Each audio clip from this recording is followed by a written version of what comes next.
Kalau kita bicara tentang kedaulatan digital itu bukan hanya kedaulatan data. Jadi data itu bisa berdaulat kalau digitalnya itu berdaulat.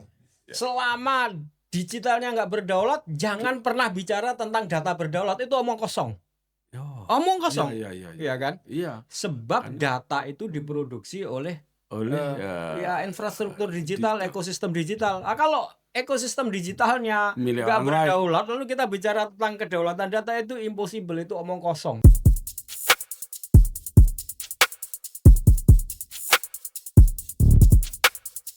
Assalamualaikum warahmatullahi wabarakatuh.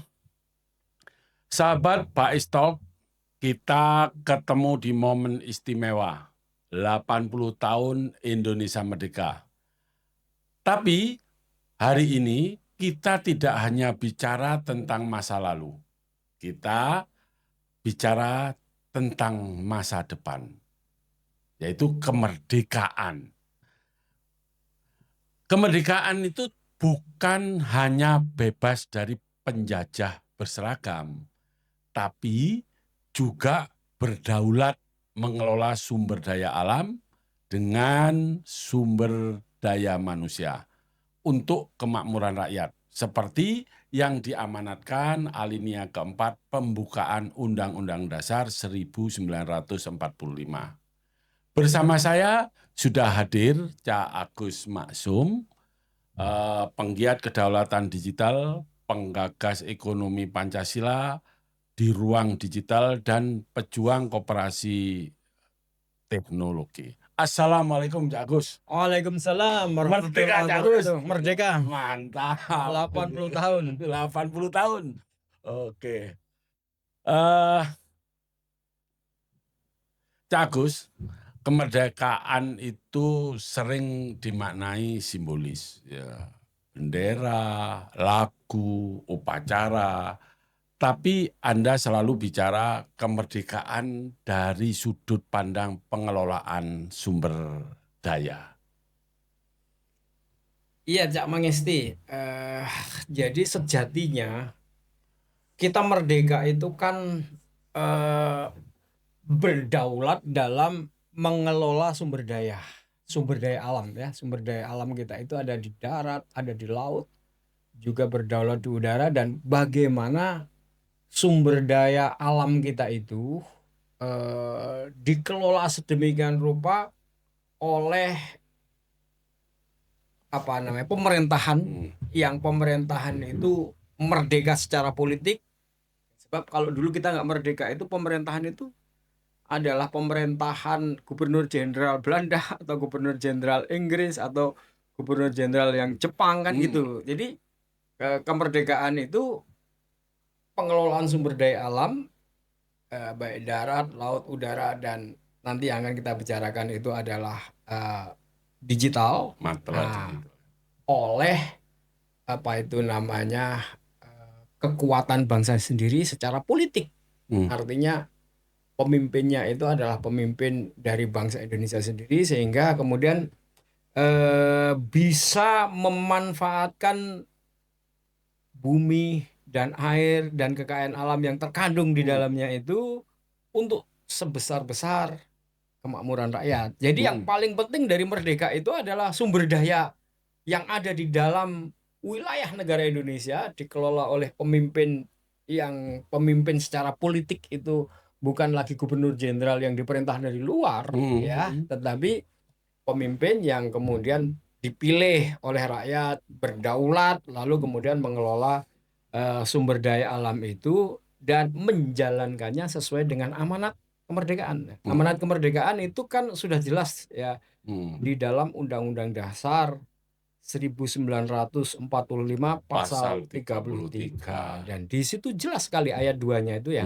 Ya, sebenarnya misalnya ayat 1, ayat 2, ayat 3 itu sebagai satu kesatuan, tapi yang paling jelas menunjuk itu dan memberikan arahan itu kepada bangsa Indonesia itu adalah ayat 2. Cabang-cabang produksi, ya, yang penting bagi negara dan yang menguasai hajat hidup orang banyak dikuasai oleh negara. Nah, ini dalam refleksi 80 tahun ini perlu kita address, perlu kita garis bawahi dan perlu kita bahas dalam konteks refleksi kita ini. Apalagi nih saya mendengar 2 kali pidato kepala negara kita, yaitu pada tanggal 27 Juli beliau mengatakan begini, pasal ini itu beliau ingin pahami dan ingin laksanakan, dan oleh karena itu beliau panggil pakar-pakar hukum atau dia panggil hakim-hakim agung itu untuk bertanya bahwa pasal ini yang dimaksud adalah apakah benar kalau negara itu kemudian menguasai cabang-cabang produksi itu, misalnya beras, sehingga kemudian haknya negara melalui instrumen negara seperti Bulog yang boleh menguasai beras, membeli gabah petani, hanya Bulog, tidak boleh swasta, tidak boleh yang lain. Karena kemudian di situ negara yang akan menjamin harganya itu adalah harga yang memberikan kesejahteraan pada petani. Lalu berasnya dikuasai negara dan negara yang mendistribusikannya sampai kepada rakyat. Tidak boleh ada pihak swasta yang mengambil keuntungan apalagi terlalu besar sehingga kemudian memainkan harga. Lalu negara menyimpan stoknya, lalu membuat jalur distribusi melalui koperasi. Karena pasal 33 ini nanti ayat 1-nya berbicara tentang koperasi. Dan dia tanya kepada Hakim Agung dan menyatakan betul, kan gitu. Itu yang harus dilaksanakan. Dan saya kira kemarin tanggal 15 Agustus nih mengulangi lagi.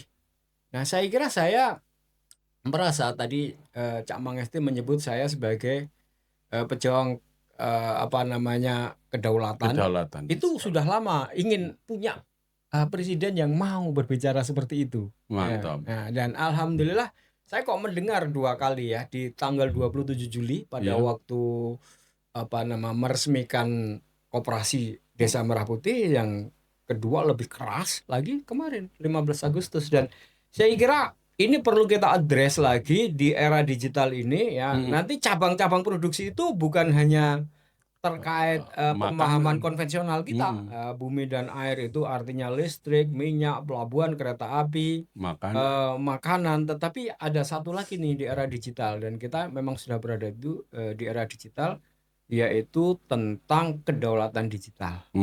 Nah, kedaulatan digital di sini yang harus masuk menjadi pemahaman menurut saya adalah kedaulatan digital, yaitu dimulai dari infrastruktur 5G. Oh, masalah. Oke.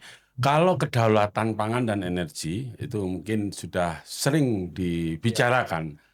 Tetapi kedaulatan digital ya, seperti 5G. Kenapa 5G harus masuk kategori cabang produksi ya? Ya, jadi gini. Kalau kita bicara tentang kedaulatan digital itu bukan hanya kedaulatan data. Jadi data itu bisa berdaulat kalau digitalnya itu berdaulat. Selama digitalnya nggak berdaulat, jangan pernah bicara tentang data berdaulat, itu omong kosong.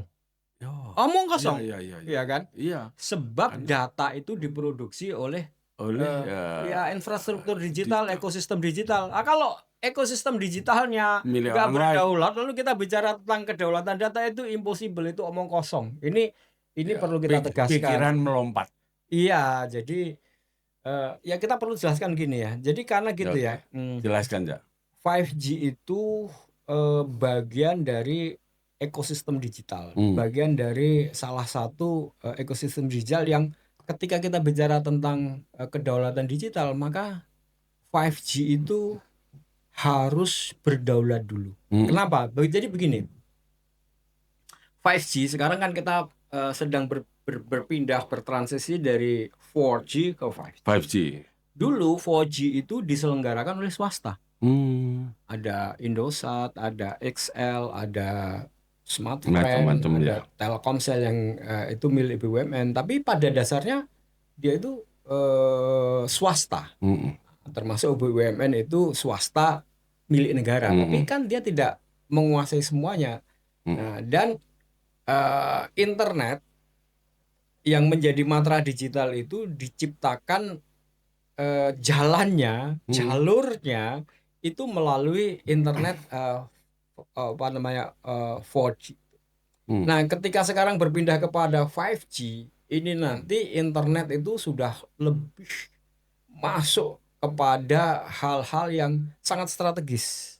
Karena nanti di situ kita bicara tentang IoT, Internet of Things, di mana kemudian dia menjadi penggerak industri dan lain sebagainya, itu selalu menghasilkan data. Nah, yang perlu diketahui dan saya kira perlu kita pahami bersama, kalau 5G itu tidak dikuasai negara, tapi dikuasai oleh swasta-swasta, sementara setiap kali 5G ya, internet itu dipakai, itu dia mengambil data, menyerap data. Nah, sekarang yang saya kira dunia juga sudah tahu, infrastruktur 5G itu kebanyakan itu diproduksi oleh Indonesia ini ya, Huawei. Nah, kita sudah tahu Huawei itu itu siapa? ya, Huawei itu adalah perusahaan yang dimiliki oleh China, dan China itu bukan hanya swasta. Kita tahu China itu adalah sebuah negara yang gabungan komunis dan kapitalis, dan semua perusahaan itu pasti dikontrol oleh negara. Dan sudah cukup lama kita tahu Huawei itu perangkatnya selalu menyerap data dan mengirimkan data kepada Cina, kepada Tiongkok. Ya, jadi kalau kita kemarin bicara tentang data kita masuk kepada platform-platform Amerika, nah ini mengenai perangkat infrastruktur. Kalau kita semua menggunakan Huawei, ya data itu mengalir kepada Tiongkok, dan saya kira kedaulatan digital tidak bisa akan terjadi kalau datanya mengalir ke Tiongkok melalui perangkat keras, perangkat infrastruktur yang dibuat ini. Dan oleh karena itu, maka ketika kita mau bicara tentang kedaulatan digital, ya infrastruktur digitalnya ya yang kita akan melompat kepada 5G ini harus sudah perangkat yang tidak mengirimkan data kepada pihak di luar. Dan itu berarti kita harus menciptakan ekosistem sendiri. Ya, perangkat, infrastruktur, ekosistem digital sendiri dimulai dari 5G-nya. Dan itu kita mampu. Oke. Insya Allah kita mampu. Kalau di masa lalu kita melawan penjajah bersenjata, di masa sekarang bentuknya seperti apa ya? Nah, itu tadi ya. Jadi pertanyaan ini akan masuk lebih dalam. Tadi kita bicara infrastrukturnya ya. Jadi kalau infrastrukturnya aja kita luput dan kemudian kita tidak menciptakan, maka ya sumber daya yang tadi kita bicarakan itu di era digital kan data. Data udah mengalir. Selama ini kita berpikir data itu mengalirnya melalui platform-platform Facebook, WhatsApp, lalu Google dan lain sebagainya melalui platform. Tapi 5G itu perangkatnya itu juga akan mengirimkan data ke sana. Nah, dan ini, perangkat itu kan nanti akan ditempatkan di banyak titik. Apalagi kalau 5G itu akan lebih rapat lagi itu semacam BTS-nya itu. Nah, jadi kalau itu kita luput, maka ya data itu sama aja mengalir ke luar negeri. Nah, sehingga kemudian tujuan kita menguasai sumber daya di era digital menjadi tidak ada gunanya nanti. Nah, sekarang yang tadi tuh Cak Mangesti, penjajahan yang baru itu seperti apa? Nah, begini, di era digital ini penjajah baru ini dia tidak datang dengan menggunakan senjata, membawa tank berseragam, menguasai wilayah. Tidak.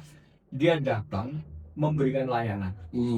Dia datang bermanis muka, memberikan kemudahan ya, dengan cepat, mudah, murah, dan cemumu itu ya. Lalu kemudian dia memberikan layanan-layanan yang kemudian kita menjadi tertarik, karena kemudian seolah-olah kok gratis, seolah-olah semuanya kok gratis. Dia pasang kabel serat optik, dia pasang server, dia pasang data center di titik di Indonesia sebagai server gratis. Ya enggak, ya kita menggunakannya gratis. Kita loh pengguna ini lah, ya kan. Coba bayangin para YouTuber itu punya data yang kemudian diupload ke YouTube, tersimpan di sana. Katakanlah kemudian YouTube itu sudah punya konten sampai 1.000, 10.000, datanya kan disimpan di situ, pernah nggak Mbak ya? Nah itu kan dilayani. Nah ini Padahal berapa tera itu?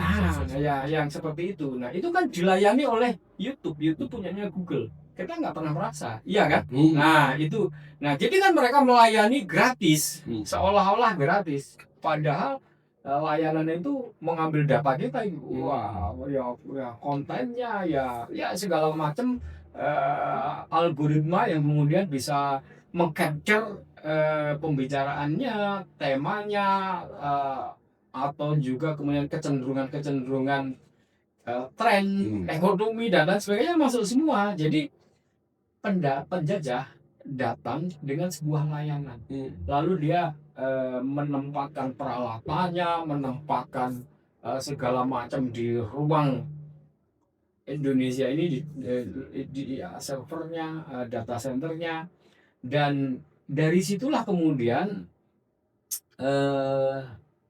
warga negara kita menjadi pengguna dari segala macam peralatan yang dipasang asing tadi, baik infrastrukturnya maupun platformnya. Dan disitulah kemudian algoritma digital itu membaca dan mengatur kita dan menjajah kita, karena kemudian algoritma digital itulah yang kemudian membuat viral, trending, dan kemudian kehidupan kita itu sudah diatur oleh algoritma itu. Kalau begini Cak Mangisti, kalau kita suka melihat film YouTube atau kemudian membaca dan kita sukanya film perang, maka algoritmanya akan menyediakan film perang terus. Kalau kita suka kepada satu tren apa, maka makanan apa ya sudah yang disajikan itu aja. Dan kita nggak merasa bahwa sebenarnya algoritma itu disediakan untuk kemudian membawa kita kepada itu.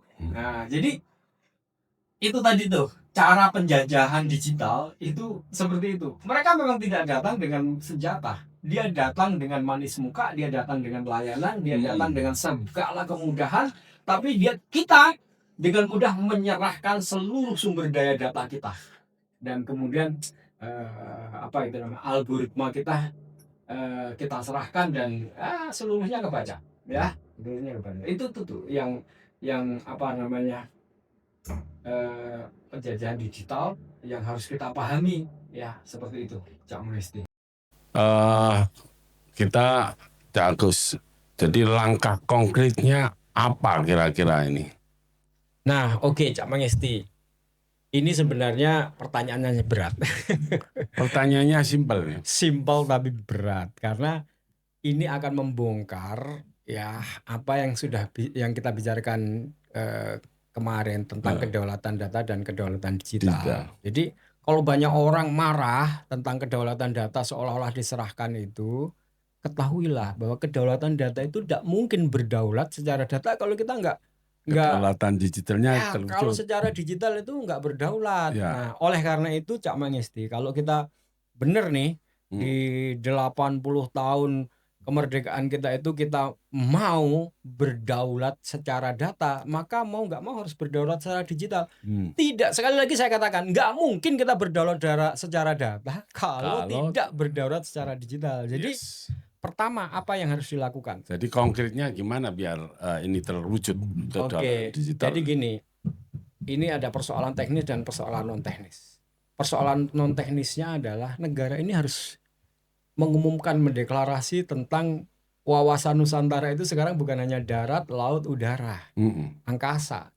Tapi ya angkasa itu kan udara ya. Tapi ada matra keempatnya, yaitu matra digital. Ini harus dideklarasikan masuk ke dalam satu wawasan Nusantara.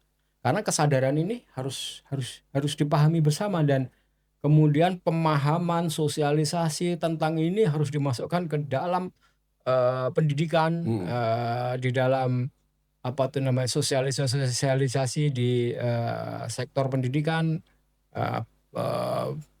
dan lain sebagainya. Itu pertama.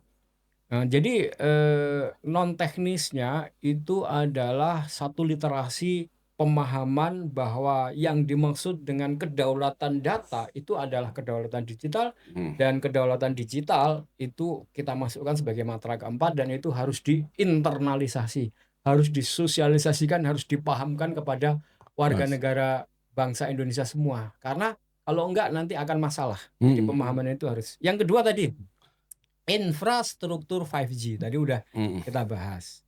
Tidak mungkin kita berdaulat secara digital, apalagi data, selama infrastruktur 5G-nya tidak berdaulat. Yes. Karena peralatan infrastruktur 5G tadi itu, Harus kalau kemudian dikuasai, kita dikontrol dan dimiliki sendiri. kalau kita hanya beli, dan apalagi yang dipakai oleh Huawei, Yes. dan Huawei itu udah menyerang kita sedemikian dalam ya jadi infrastruktur itu data mengalir ke timur, ke Cina, dari platform mengalir ke barat. Nah, ini harus kita pahami nih. Nah, oleh karena itu 5G itu harus penyediaannya itu sekarang harus dimiliki negara, tidak lagi swasta. Dan ini negara-negara seperti India, seperti Malaysia sudah melakukan transisi dari 4G ke 5G. Ini sekarang harus diambil alih negara. Negaralah yang menyediakan jalur-jalur internet itu, negara yang membangun infrastruktur itu. Nah, perusahaan-perusahaan swasta yang punya user itu tinggal menggunakan aja. Nah, tinggal menggunakan, dia nggak perlu membangun infrastruktur mahal-mahal. Sebab nanti kan gini, kalau infrastruktur itu dibangun oleh swasta, akan terjadi tumpang tindih. Telkomsel bangun, XL bangun, Indosat bangun, lalu kemudian mahal jatuhnya. Padahal mahal, dan itu nanti akan berseliweran serat optik di jalan-jalan. Nah, cukup negara yang bangun, mengeluarkan biaya, lalu Telkomsel, XL, Indosat, Smartfren dan lain sebagainya cukup menggunakan sumber daya yang dimiliki oleh negara atau infrastruktur negara itu untuk mengalirkan internet, sehingga kemudian internet, penyelenggara internet, infrastruktur internet jelas dikuasai oleh negara dulu. Itu ya. Dengan lalu yang ketiga, nah ini bahasanya penting dan mungkin nanti kita harus membahas tersendiri itu. Apa itu ya? Tentang ekosistem digital berbasis ekonomi Pancasila. Ini mungkin mungkin asing orang akan bicara ya. Tadi Pak Mangesti menyebut saya sebagai pegiat platform ekonomi digital. Nah, ini memang mungkin orang itu asing. Tapi saya mau menjelaskan begini. Sesungguhnya ini pertarungan ideologi. Ini pertarungan di matra digital, ini pertarungan ideologi. Ya, kita lihat dunia ini kan sebenarnya kapitalis di sisi Amerika sama dan sosialis. Kita tahu kapitalis ini menguasai dunia dengan berbagai macam platform digital. Ada Google, ada Facebook, ada WhatsApp, ada Amazon, ada macam-macam. Ya kan? Itu kan kapitalis. Mereka berkembang dengan satu ekosistem model bisnis tertentu, sehingga kemudian terciptalah platform-platform itu menjadi platform-platform yang sampai kepada kita. Kita mesti paham, kita mesti mengerti bahwa platform itu ketika sampai ke kita itu dulu diciptakan dengan satu riset biaya yang sangat tinggi. Nah, kapitalisme punya model bisnis untuk menciptakan itu.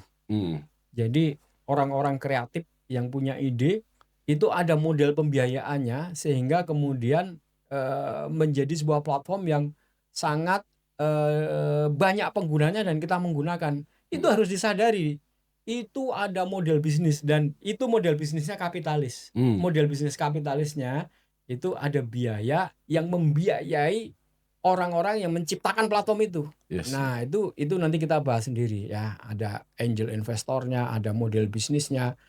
Sehingga kemudian si pemilik ide, orang-orang kreatif itu dengan leluasa bisa mengembangkannya tanpa perlu berpikir bagaimana menyediakan modalnya. Itu kapitalis. Nah, lalu kemudian yang kedua, kan di sisi timur tadi itu adalah kelompok sosialis komunis. Ya, di sini ada Cina. Ini pertarungan ideologi. Dan dua-duanya ini bersaing ketat. Nah, Cina itu menggabungkan komunis dan kapitalis. Nah, tetapi kapitalis yang masuk ke Cina itu harus tetap berada di bawah kontrol negara. Nah, jadi dia tidak bisa melampaui negara. Berbeda dengan kapitalis, yang kapitalis itu bisa mengontrol negara yang kemudian disebut oligarki, sehingga kebijakan negara itu bisa diatur oleh lobby-lobby. Misalnya kalau di Amerika ya lobby yang itu orang-orang kaya dan lain sebagainya. Tapi kalau di Cina itu kan orang kaya yang menguasai sektor digital, dia nggak bisa melampaui negara. Nah, ingat misalnya Jack Ma. Jack Ma itu kan orang kaya di dunia yang basisnya di Tiongkok, digital juga. Alibaba, dia dibiayai oleh kapitalis barat juga. Masayoshi Son itu membiayai, tapi dia tidak bisa melampaui negara. Kalau dia melampaui negara, maka sempat hilang beberapa bulan. Maka kemudian kamu nggak boleh melampaui negara. Nah, tapi negara juga mengembangkan platform-platform itu dibiayai juga. Jadi nggak sekedar kapitalis, tapi negara juga membiayai, sehingga seluruh platform yang ada di Cina itu berada di bawah kontrol negara. Nah, ini pertarungan ideologi nih. Nah, sekarang pertanyaan saya nih, ketika kita bicara tentang ekosistem digital yang berbasis ekonomi Pancasila ini, kan kita mesti bertanya, apa yang mau dikembangkan oleh kita? Kan ekonominya ekonomi Pancasila. Pancasila bukan kapitalis, bukan sosialis, bukan komunis.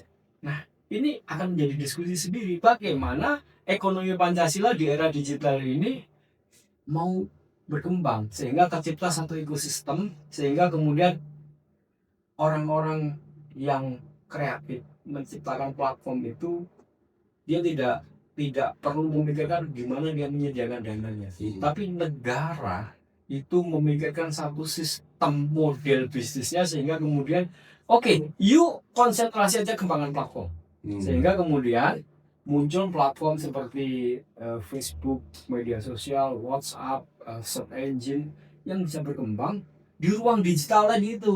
Nah, jadi infrastrukturnya udah dikuasai, lalu harus tercipta platform-platform. Nah, platformnya tidak mungkin diciptakan orang per orang, yang kemudian orang itu harus membiayai sendiri. Negara dalam konteks ini, di mana kemudian negara itu berpaham ekonomi Pancasila, harus memikirkan ini. Kalau enggak, maka tidak akan pernah tercipta platform seperti Facebook. Ya kan? Di Cina Facebook itu diganti oleh Weibo. Di Cina Google itu digantikan oleh Baidu. Di Cina WhatsApp itu digantikan oleh WeChat. Dan itu semua dibiayai oleh negara, dikuasai oleh negara, dalam kontrol negara. Itu Cina. Nah, jadi ketika saya bicara tentang ekosistem digital ekonomi Pancasila itu, saya menantang, ya kan? Ini ada dua kekuatan, kapitalis, komunis, yang kemudian sudah memblending antara komunis kapitalis tapi tetap mengontrol. Nah, sekarang ekonomi Pancasila, ketika kita ingin mengembangkan kedaulatan digital itu seperti apa? Nah, ini pertanyaan penting yang harus kita jawab. Kalau enggak, maka tidak akan pernah tercipta platform-platform yang mampu menyaingi Facebook, mampu menyaingi Google, mampu menyaingi WhatsApp, mampu menyaingi Alibaba, mampu menyaingi TikTok, mampu menyaingi WeChat, ya kan? Dan itu lahir dari orang yang kemudian dituntut, kamu harus pinter, kamu harus kreatif, kamu harus pandai IT, tapi kamu juga harus punya uang. Nah, ini negara nggak bertanggung jawab kalau begini. Negara yang menyatakan diri sebagai berpaham ekonomi Pancasila harus berpikir ini. Yang ngambil pajak. Iya, ngambil nanti kalau, nah sekarang ini pajak diambil, nggak hadir. Iya, sekarang nggak hadir. Nah, sekarang kan yang terjadi begitu. Iya. Ya, jadi ada orang yang kreatif menciptakan platform, ya kamu kemudian membuat perusahaan, biaya ono sendiri, lalu gitu. kemudian mengumpulkan sumber daya manusia yang berkekuatan, yang memiliki kemampuan untuk meng-create itu, nggak dipikirkan bagaimana membiayainya, tapi pajaknya yang dipikirkan. Nah, ini refleksi 80 tahun ekonomi Pancasila di era digital ini harus ada 80 modelnya. tahun itu kalau manusia sudah mbah-mbah, ya. Harusnya sudah tidak boleh lagi berpikir separuh, setengah-setengah. Iya. Yang dipikir pajak aja terus. Nah, iya itu. Ya, tapi bagaimana ekosistem, kondisi yang membuat rakyat ini kreatif Iya. dan kreatif itu disupport. Iya. Negara hadir, ya. Dan negara hadir itu dan ngambil peran. Iya, ngambil peran. Karena Hadir ngambil peran. itu makanya perlu penjelasan tentang model ekonomi Pancasila di era digital itu seperti apa. Iya kan gitu. Perlu seperti apa? Karena kita kan menyatakan diri nih. Dan saya setuju. Kita tidak kapitalis. Kita enggak komunis sosialis. Pancasila. Nah, sekarang Pancasila dalam konteks ekonomi digital seperti apa? Ini sudah diperlukan ketika kita bicara kedaulatan digital. Tadi kita sudah bicarakan kan, itu kan amanat dari konstitusi kita. Itu ya kan? Betul. Amanat dari konstitusi kita. Harusnya ya negara ini tidak abai terhadap itu. Ya. Nah, karena ini sesuatu yang sangat penting sebenarnya sangat di era penting. sekarang ini ya. Sangat penting. Ya, matra keempat ini ya, matra keempat. Matra digital. Matra digital. Dalam konteks kedaulatan data, kedaulatan digital, ekosistem digital, model bisnis ekonomi Pancasila untuk mengembangkannya ini seperti apa? Yes. Dan di situ di kapitalis dan di sosialis itu jelas ada model bisnis yang membiayainya. Ada modelnya. Nah, sekarang model ekonomi Pancasila gimana? Ya. Kan gitu. Sekarang tadi Cak Agus kan senang dengan presiden, sudah rindu memiliki presiden yang memikirkan hal itu. Iya. Nah, ini sebenarnya nggak cukup itu. Itu para manajernya, kalau di perusahaan tuh manajernya itu menteri, ya. Iya. Menterinya ini harus cerdas nih. Enggak ya, sudah kalau kita di perusahaan ya direktur utama ini presidennya, makanya CEO kan, presiden direktur. Pecat kalau di perusahaan swasta. Iya kan? Iya. Ya ini kalau ini sampai nggak bisa mewujudkan hal-hal yang seperti itu, nggak bisa menerjemahkan. Iya. Ya bagaimana? Mau ngomong apa lagi, presidennya sudah ngomong ya. Kalau kita CEO-nya sudah ngomong berkali-kali, tapi manajernya masih sulit. Oh ini ya sulit untuk ya bahasanya kamu kurang cocok dengan saya. Yes. Silakan cari pekerjaan lain yang pekerjaan itu lebih cocok buat Anda, bos Anda lebih cocok dengan Anda ya. Tapi Anda nggak cocok dengan kita gitu. Kalau saya ya di perusahaan ya begitu. Betul. Ya, jadi kalimat presiden di mana ingin menerapkan pasal 33 tadi itu dan apalagi kemudian di era digital ini ya harus ada yang memikirkan itu tadi. Ya untuk berdaulat secara digital ini jangan nunggu Pak Presiden ngomong 3 kali baru atau malah harus 4 kali 5 kali kan keterlaluan itu. Saya merasakan sebagai orang yang hidup di dunia digital dan mengembangkan banyak platform, saya merasakan tidak hadirnya negara itu. Tidak hadirnya negara dalam model bisnis ini. Saya merasakan oleh karena itu maka tidak berkembang platform digital. Itu jangan disalahkan apakah orang Indonesia itu nggak pinter. Oh, banyak yang punya kemampuan. Artinya kalau negara hadir, negara tidak abai, kemudian mengambil peran untuk mewujudkan aplikasi-aplikasi itu kan nggak ada kesulitan orang-orang nggak ada kita. kesulitan. Rakyat Indonesia pinter-pinter. Sumber daya manusia kita menguasai teknologi itu sangat banyak. Tapi karena ekosistemnya, model bisnisnya tidak tersedia, akhirnya mereka itu dibiayai oleh kapitalis. Didik IQ-nya 78. Apa ngomong apa itu, ya kan? Kita ini banyak orang yang pintar gitu kan? Itu jadi itu penting sekali ini kita address bahwa sudah saatnya supaya kemudian sumber daya manusia yang pintar-pintar itu punya ide platform tidak dibiayai kapitalis. Kalau sekarang itu kan kemudian dibiayai kapitalis dan 90% miliknya investor luar, angel investor luar, ya kan? Karena negara memang nggak hadir untuk membiayai mereka. Nah, sementara platform digital itu mutlak memerlukan pembiayaan karena dia tidak bisa langsung memberikan keuntungan dalam setahun 2 tahun. Risetnya, develop aplikasinya, lalu kemudian user acceptance testnya, lalu kemudian experience user yang dia tangkap setelah kemudian aplikasi itu dipakai, lalu kemudian terjadi adjustment. Itu cost-nya mahal sekali. Betul.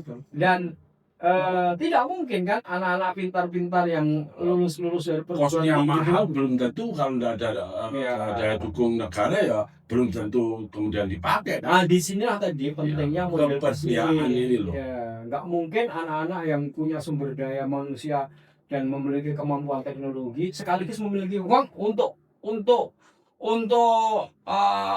bertahan membiayai pembuatan platform digital yang memerlukan experience user, akuisisi user, dan itu 2 tahun 3 tahun baru kemudian bisa menemukan satu model yang pas sehingga kemudian user itu happy, ya kan gitu. Nah sementara kenapa Facebook, kenapa Google itu risetnya sangat panjang dan mereka ada model bisnis yang terus membiayai sampai puluhan triliun, ratusan triliun. Nah sementara di kita ini nggak ada. Nah ini jawaban ya yang sering saya ditanya, kenapa kok nggak ada platform digital seperti Facebook, seperti Google? Jawabnya ini gitu ya. Jadi ya ada banyak yang mencoba tapi kekurangan support pembiayaan sehingga kemudian dia mati di tengah jalan, Nggak sampai finish. Kalau karena jawabnya adalah tidak tersedianya model bisnis ekonomi Pancasila.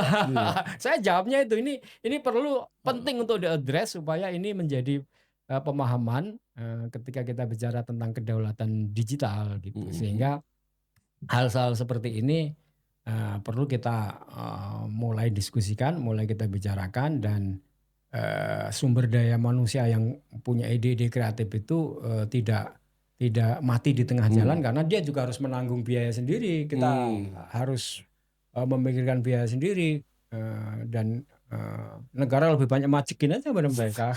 Gitu.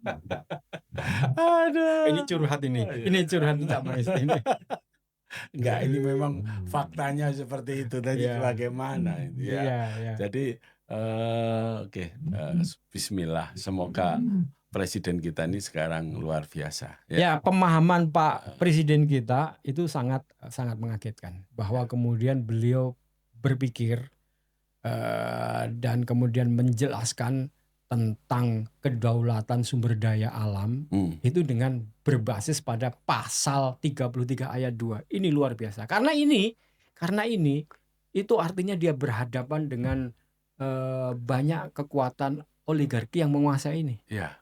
Misalnya di jalur distribusi sembako saja itu kan banyak dikuasai oleh swasta dan oligarki kan. Dan saya melihat sekarang pangan beras khususnya kan sudah dikuasai oleh Bulog, tapi kan tetap diganggu-ganggu saja beras. Nah itu beras harganya dinaik-naikkan, ya kan? Ya. Untuk memaksa pemerintah nyerahkan ini. Nah itu titik kritis yang menurut saya titik kritis yang harus segera diatasi. Kenapa? Karena sekarang 4,2 juta ton beras itu dikuasai Bulog. Iya. Nah, lalu sekarang bagaimana caranya 4,2 juta ton itu terdistribusi. Nah ini platform digital untuk bagaimana koperasi itu menjadi jalur distribusi yang sudah terbentuk 80.000 itu kan sudah saya sudah menyiapkan itu.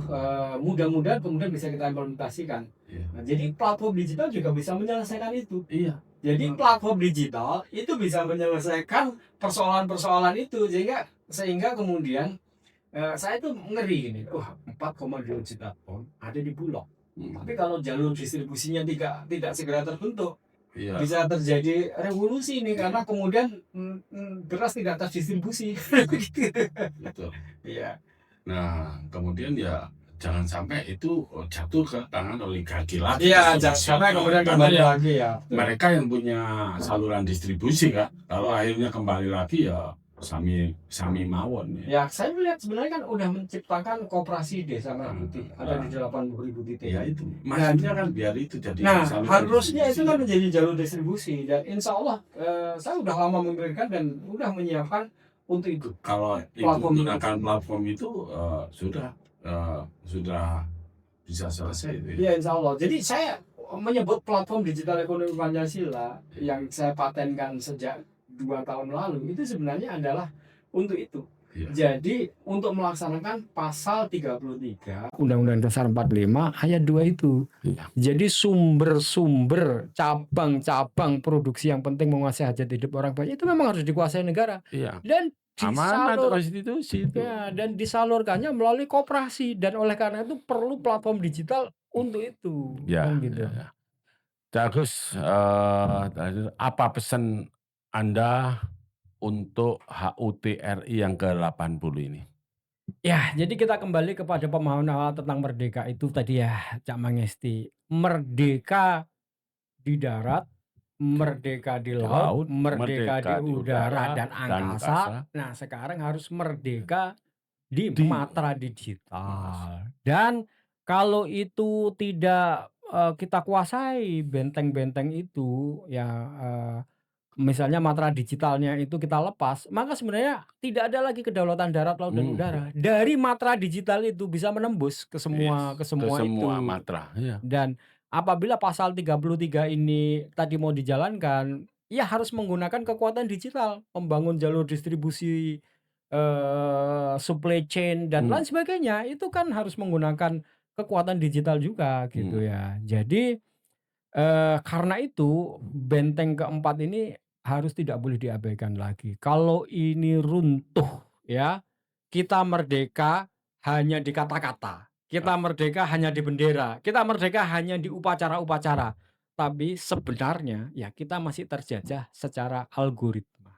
Masalah. Sahabat Pak Estok, inilah refleksi kemerdekaan kita. Mari kita wujudkan amanat Undang-Undang Dasar 1945 termasuk pasal 33 ayat 2 untuk menguasai cabang produksi masa depan, terutama 5G dan ekosistem digital. Dirgahayu Republik Indonesia ke-80. Merdeka!